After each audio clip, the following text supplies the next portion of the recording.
mwende shuleni, mkajitahidi, msome kwa bidii. Kama uko sekondari, soma kwa nini?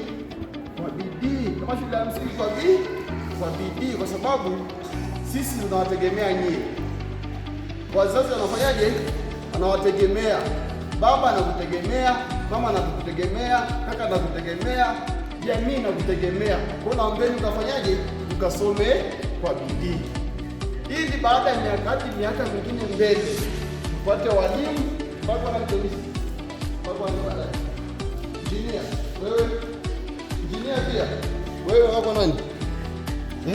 Injinia pia Neema, dokta. Sasa wewe mwanasayansi, wewe pilot, wewe rubani, urushe ndege, aishie mambo ananiweza.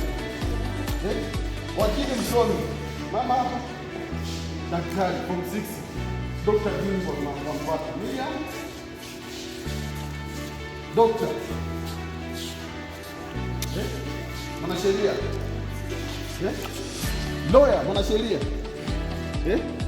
engineer wa nini? Majengo, barabara au nini?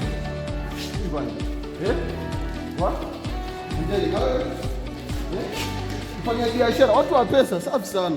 Na wewe mwanasayansi, daktari, IT, mambo ya information system, safi sana. Wewe IT pia.